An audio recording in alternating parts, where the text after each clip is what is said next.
RC Meio-Dia. O ouvinte pode mandar perguntas aqui para o nosso entrevistado, o professor Silvio Lobo, telefone 3323-6500.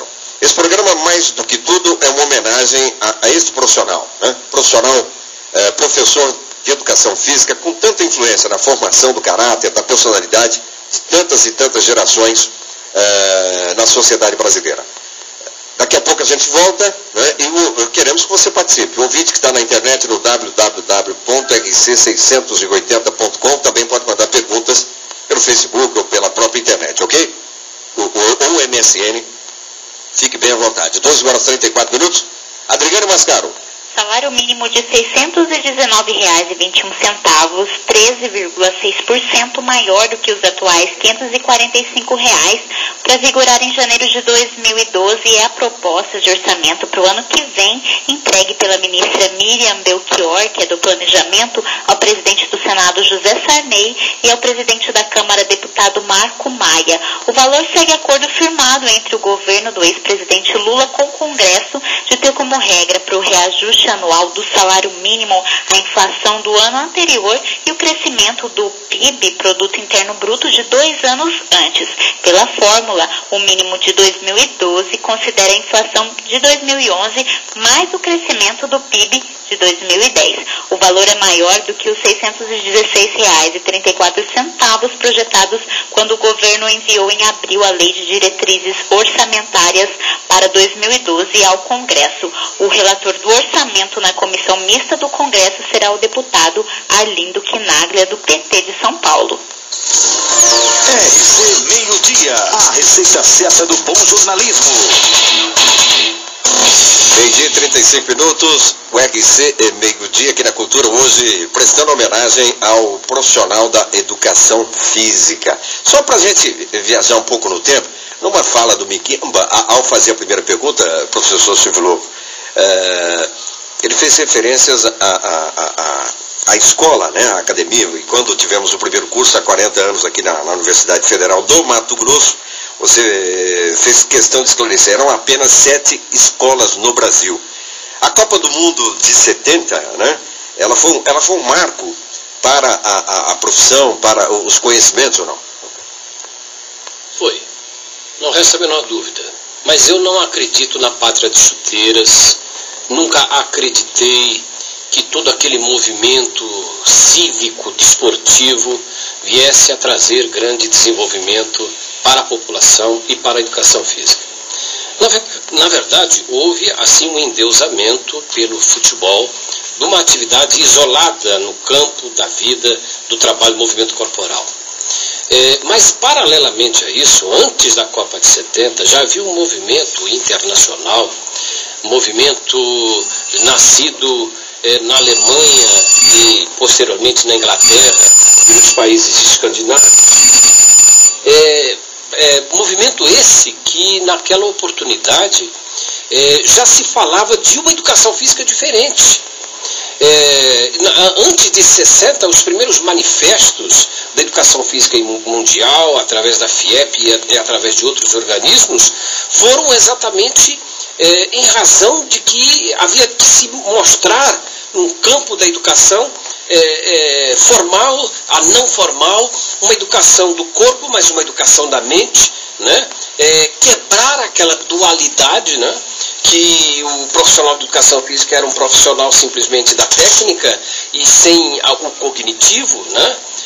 A importância da atividade motora, da atividade psicomotora, da atividade cognitiva, numa integração tal que o sujeito realmente pudesse ser partícipe efetivamente de um trabalho corporal, mas que se refletisse na sua capacidade de pensar, de agir. Por isso, a essência do trabalho na formação do caráter do sujeito desde a criança. Então, foi importante a Copa de 70, foi importante todas as Copas em que o Brasil foi campeão, foi importante os primeiros movimentos do voleibol e depois a grande transformação do voleibol como uma outra modalidade que se expande pelo Brasil todo.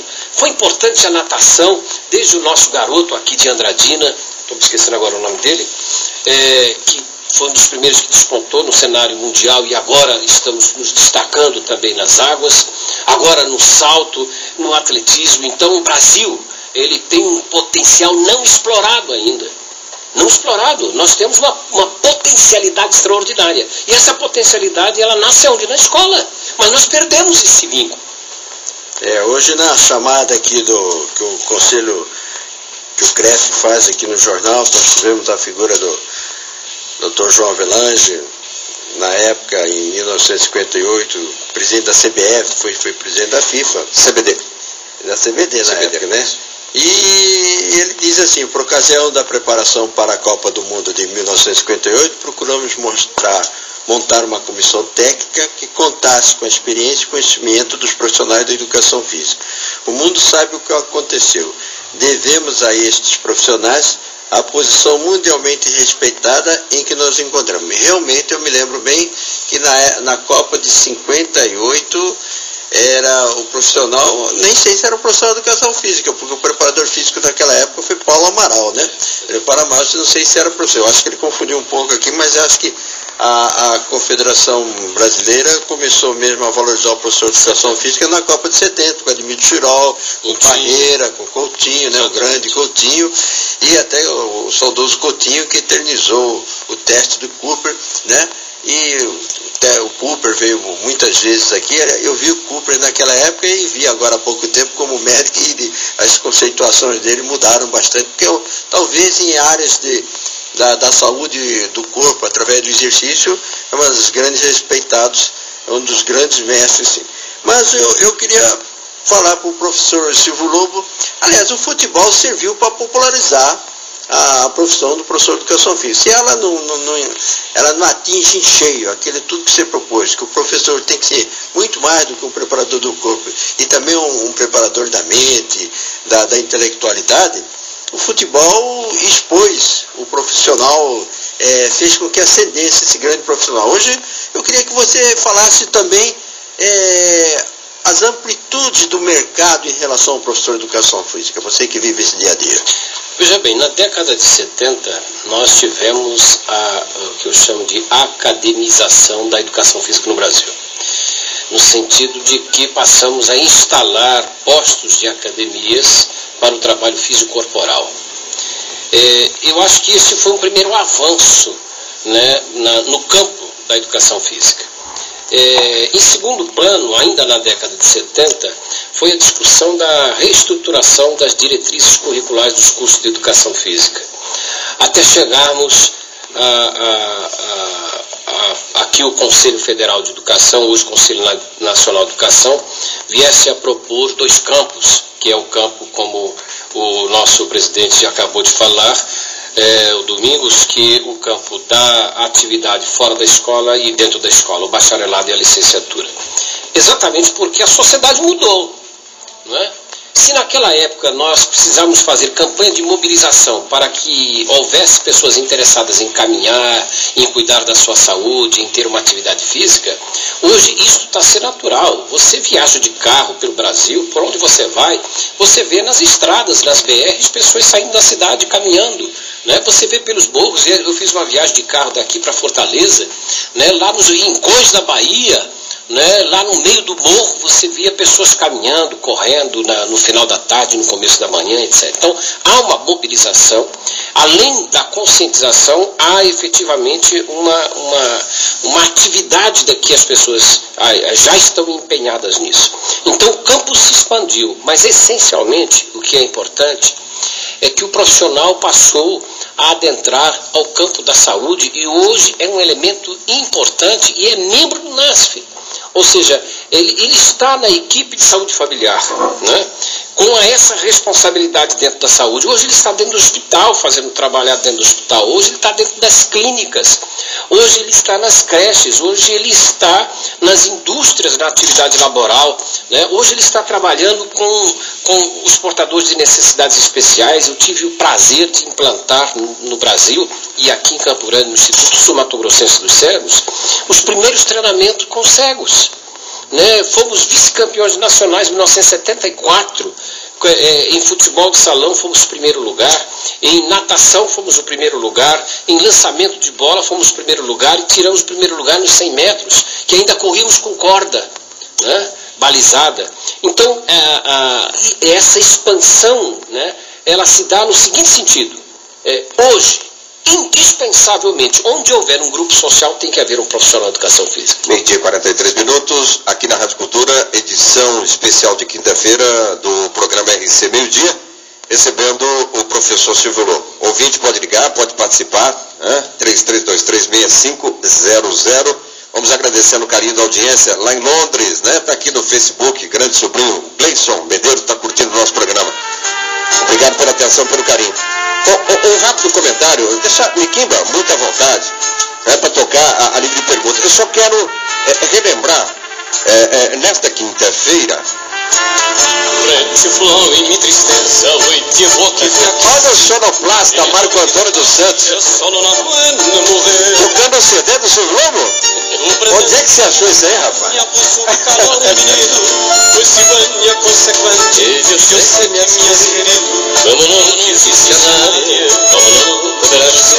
Tudo bem, Marrom, tocar tango ao meio-dia 44 é homenagem ao nosso entrevistado, hein? Olha, toda a argumentação, Miquimba, do desabafo até do nosso entrevistado, professor Silvio Lobo, a gente fazendo a leitura emocional,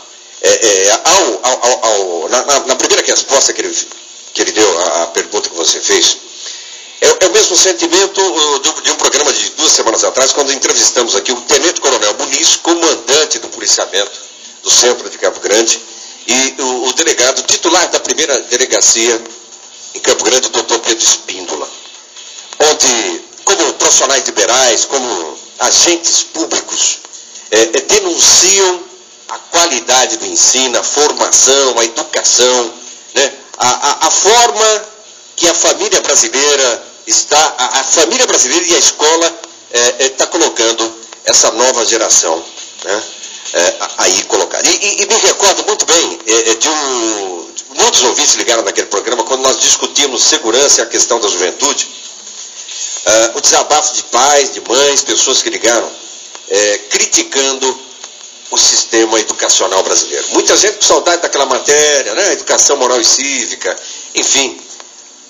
Foi muito claro, ficou muito claro naquele programa, e hoje a gente volta, né, nas respostas do professor Silvio Lobo, né, com todo o currículo dele, conhecimento, também um certo desabafo e uma preocupação, né? E para onde vai essa educação brasileira? Pois é, e a próxima pergunta minha seria assim: o professor que milita hoje na formação do professor universitário, a gente vem convivendo, de vez em quando dou algumas aulas, vou lá fazer algumas palestras, e uma das coisas que eu sinto assim, que a educação que nós tivemos na nossa formação de professor de educação física, e a que nós estamos tentando ministrar aos nossos alunos, tem uma diferença muito grande. Eu não sei se a cultura nossa era diferente, se as nossas necessidades eram outras, mas hoje eu já não vejo nos alunos atuais aquela fleugma, aquela vontade, aquele amor pela profissão. Então eu vejo hoje um profissional da educação física muito mais interessado assim, não como educador, mas ele ser o personal training, ele ser o dono de academia,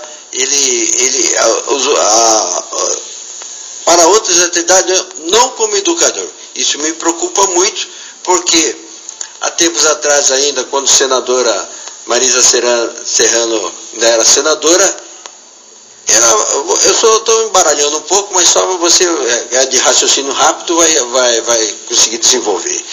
Ela dizia que a nossa classe, a classe de professor de educação física, não era, aliás, a classe dos professores, não era da educação física, não sabia se mobilizar.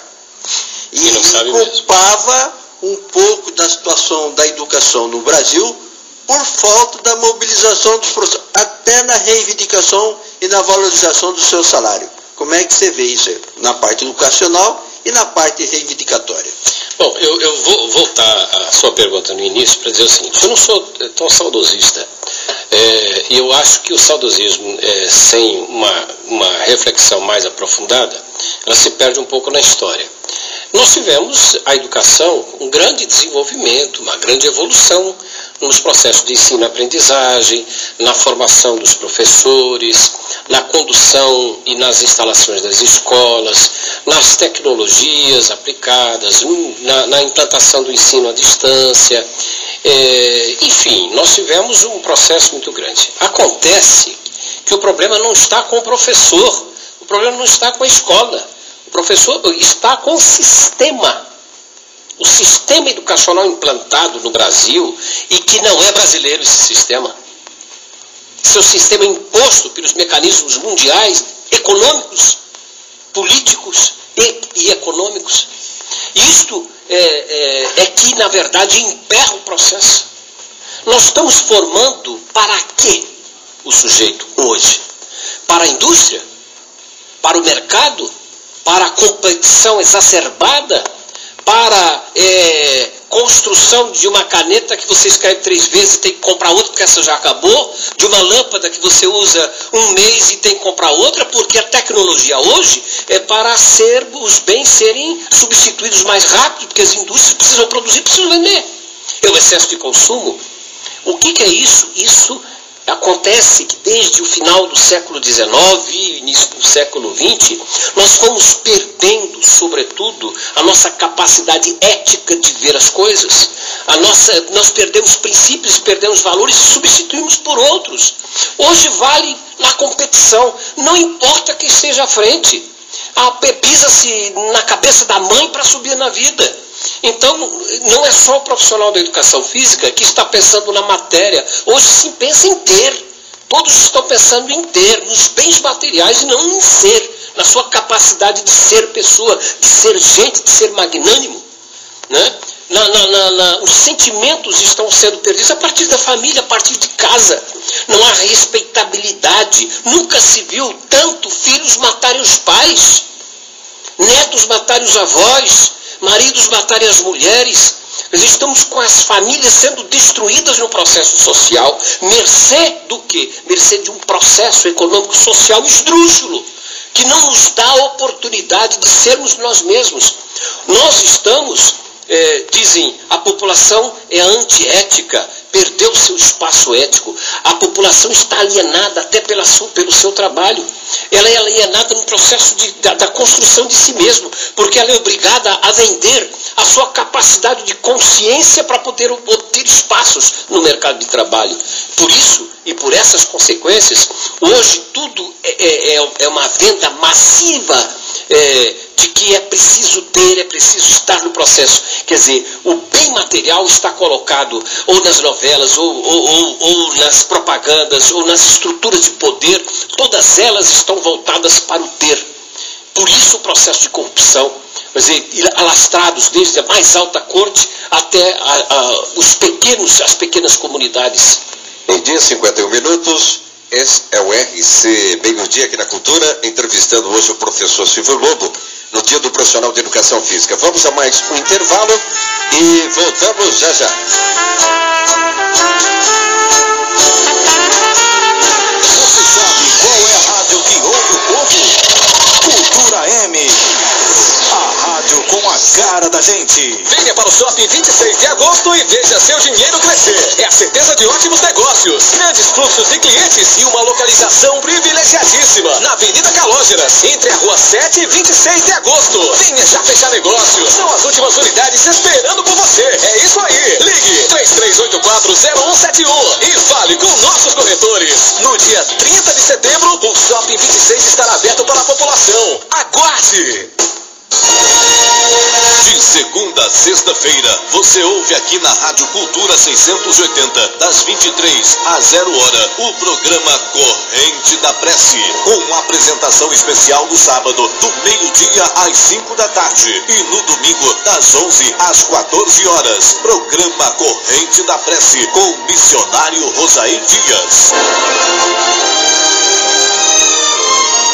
A reclamação que você fazia no rádio, agora sai também na internet.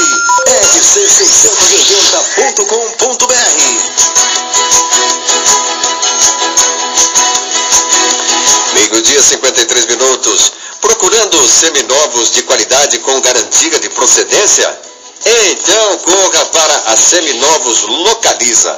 Lá você encontra carros de diversas marcas e modelos com baixíssima quilometragem e condições imperdíveis. E mais, entrada em até 10 vezes sem juros, financiamentos em até 60 vezes e IPVA pago. Isso mesmo, IPVA total pago. Gol G5 ou novo Uno 4 portas 2011 completos a partir de 27.990. Isso mesmo, a partir de 27.990. Seminovos Localiza. Agora também em Campo Grande, na Avenida Afonso Pena, 5.500. Telefone 3326-5060. Seminovos Localiza. Cinto de segurança salva vidas.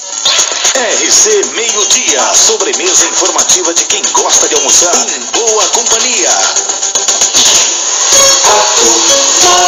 Hoy tenés el mate lleno de infelices ilusiones que engrupieron los otários. Ao som, né, do primeiro CD do nosso entrevistado, né, Dr. Silvio Lobo. A gente volta para o bloco final desta edição de quinta-feira do nosso programa RC Meio-Dia. E vamos falar de esportes, continuar falando de futebol e tantas modalidades. Em nome da Ótica Supervisão, 3 lojas em Campo Grande com estacionamento gratuito, 2 na Cândido Mariano e a outra loja fica na Afonso Pena, esquina com Arthur Jorge, bem em frente à Prefeitura Municipal de Campo Grande. Pai Miquimba, quebramos o manual do rádio, né? Tango ao meio-dia. Tango ao meio-dia. Tem muita gente que sai com inveja, né? Um programa desse miscigenado, né? Com preocupação educacional, histórico e esportivo, e agora também artístico musical do professor Silvio Lobos, que tem, a gente falou, é o polivalente, tem múltiplas atividades e produtor da Seresta, das grandes noites de Seresta de Campo Grande, ele e a esposa dele. Então merece esse reconhecimento do Marrão. Aí o Marrão foi lá buscar lá no Vogue. Essa alma do Marrão, essa sensibilidade, a gente tem que. Ele sempre está atento assim, vai buscar a música certa na hora certa. Ô Miquimba, deixa eu dar um pitaco aqui, porque essa música, agora vem uma pergunta. A última vez que eu encontrei meu amigo Silvio Lobo foi a mesa de um bar, né?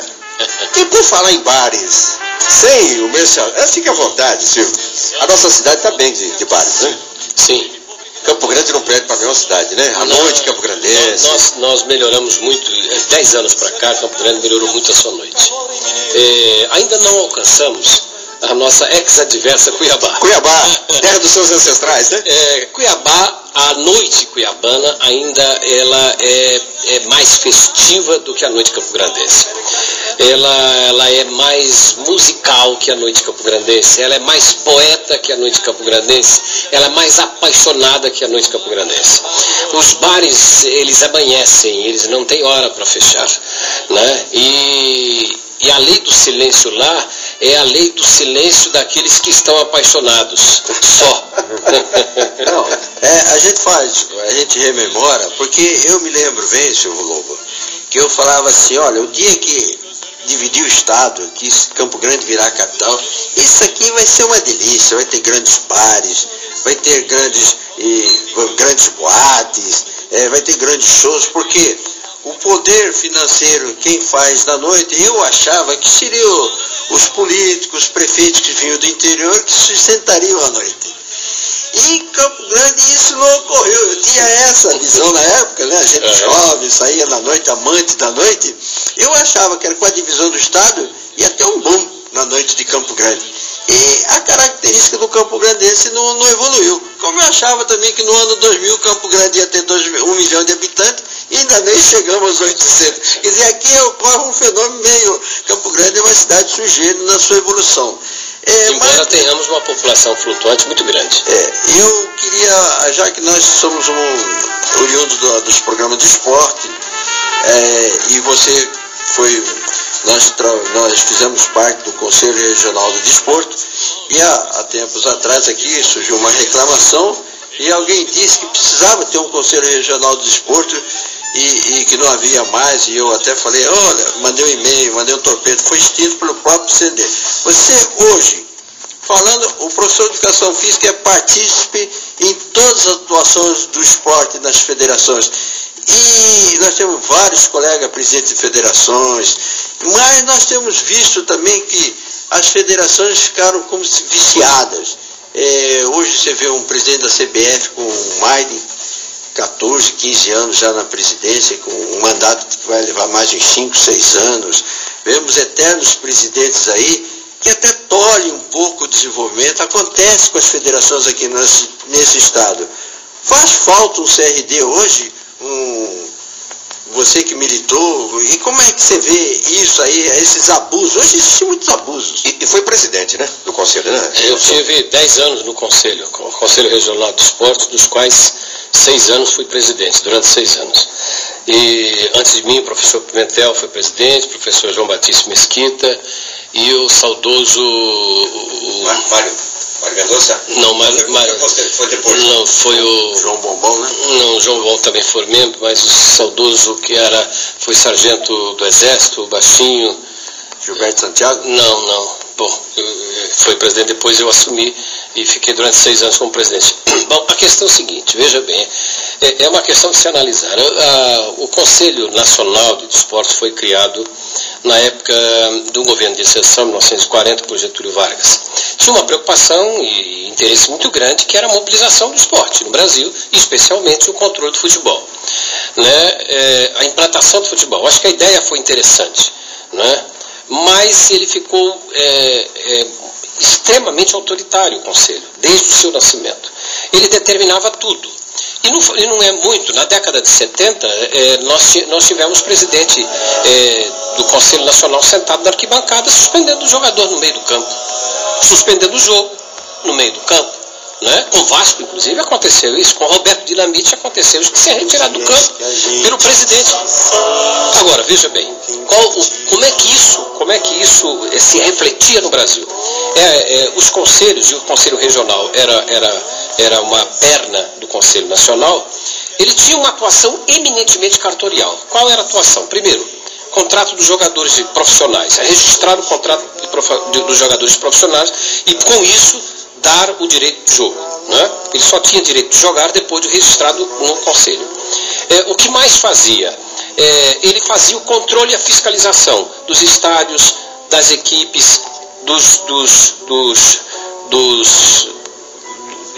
campeonatos, e das equipes em si pela sua estrutura. A primeira coisa, quando o professor já falecido, o professor Tubino, foi presidente do Conselho Nacional de Esportes, a primeira coisa, ele viajou o Brasil inteiro para ouvir a comunidade. Tinha que mudar o Conselho. Se extinguiu o Conselho Nacional para criar o CND, Conselho Nacional de Esportes, para se criar um conselho democrático, que foi criado na Lei Zico. Na Lei Zico, leiam a Lei Zico. A Lei Zico estabelece um conselho altamente democrático. Qual era o papel da Lei Zico? Qual era o papel desse conselho? Era um conselhão que tinha representantes dos árbitros, representantes dos atletas profissionais, representantes dos atletas amadores, representantes das instituições de ciência do esporte, representantes dos atletas, representantes dos profissionais de educação física, representantes dos profissionais vinculados às universidades e os representantes do governo, em número mínimo. Eram 3 membros dentre 20 e poucos membros. O que aconteceu com esse conselho? Agora aqui veio uma crítica ao Pelé. Me perdoe, tenho uma admiração extraordinária pelo Pelé. Mas quando ele assumiu o ministério, a primeira coisa que ele fez foi mudar a lei. E a primeira mudança da lei foi em que sentido? Este conselho nunca conseguiu ser estabelecido porque a lei Zico, que na verdade o Zico só a assumiu porque já era o trabalho dele foi feito pelo Brasil inteiro, várias mãos no Brasil inteiro, essa lei. Eu participei efetivamente com várias emendas.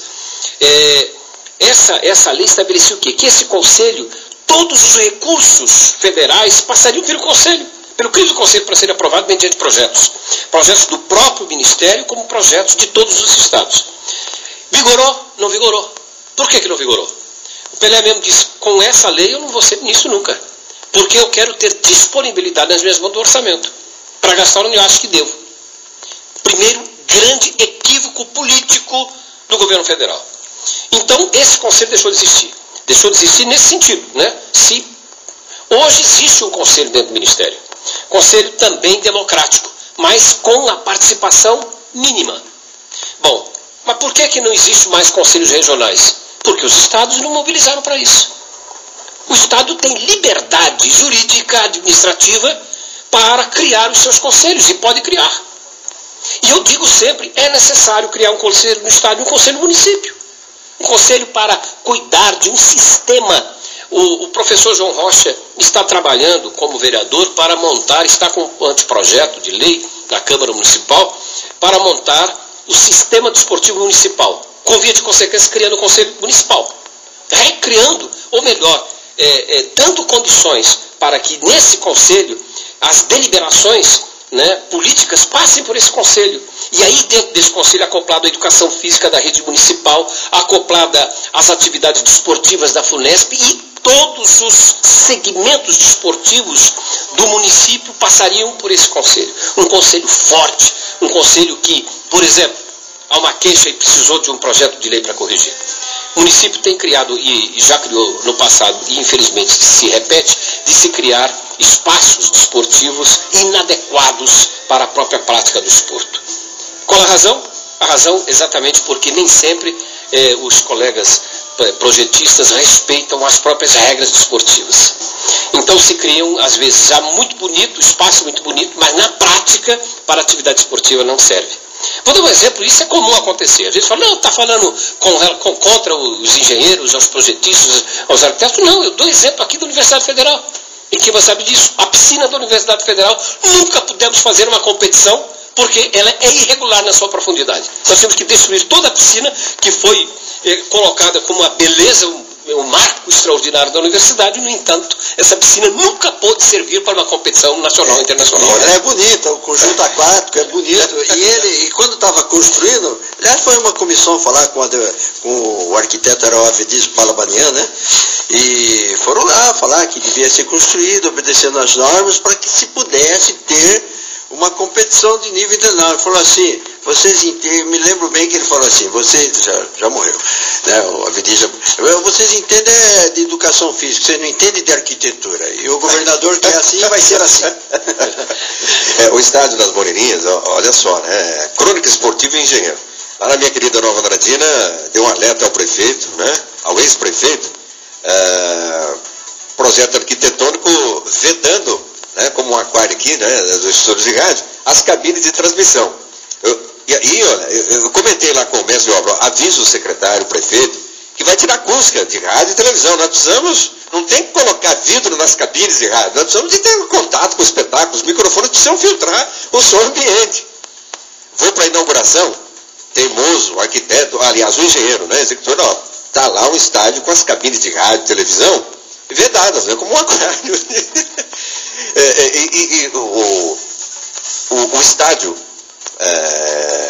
O estádio do Parque Jacques da Luz, faltando 3, 4 dias para a inauguração, né, seria inaugurado sem vestiários. E as pressas fizeram um vestiário ali que compromete a segurança, né? Se houver algum conflito entre as duas equipes e a arbitragem, quer dizer, realmente precisamos conversar com esse segmento aí. Nesse sentido, vou lembrar também um anteprojeto do professor João Rocha. Não estou aqui para fazer campanha para o professor Rocha, não, mas tem que lembrar daqueles que estão fazendo. Que todos os espaços desportivos a serem criados pelo município passem inicialmente pela aprovação, pelo parecer técnico do CREA e pelo parecer técnico do CREF, com relação às instalações. Então, o CREF seria responsável por analisar esses aspectos técnicos. Então, mandar um perito técnico desportivo para fazer análise do projeto nas suas dimensões, etc., nas suas adequações. Espero que essa lei seja aprovada para se corrigir essas questões. Mas, vamos voltar a esse aspecto muito importante. Vamos recriar o Conselho de Estado. É preciso. A questão das confederações e das federações é um eterno vício que eu repugnei sempre durante a minha vida desportiva, nesses 40 anos militando no desporto, repugnei, me bati sempre, e continua existindo o quê? As pessoas sentam-se nos cargos de presidentes das confederações e das federações, de lá não querem sair nunca mais. É uma abnegação tão grande por esse trabalho, que de lá não querem sair tão cedo. Qual a razão disso? Agora, há uma cooptação, porque o sistema que estava na Lei Zico para as eleições correspondentes às confederações e às federações derrubaram. Porque tinha participação dos atletas, tinha participação dos árbitros, tinha participação da comunidade, da sociedade, não só do presidente da federação. Derrubaram, não aceitaram, foi uma lei que não vingou. Não aceitaram e derrubaram mesmo. Nas últimas emendas da Lei Pelé, derrubaram efetivamente. Ou seja, continuou no que era, porque não queriam perder espaço e poder. Por isso que continuam as mesmas pessoas há 20, 30 anos como presidente de federação. Bem, 1h, 9 minutos, né? Ultrapassamos excepcionalmente o nosso horário hoje, em função desse bate-papo tão importante, tão gostoso. Professor Silvio Lobo, o microfone da Rádio Cultura sempre à sua disposição. Apareça mais vezes para falar de tantos e tantos outros assuntos.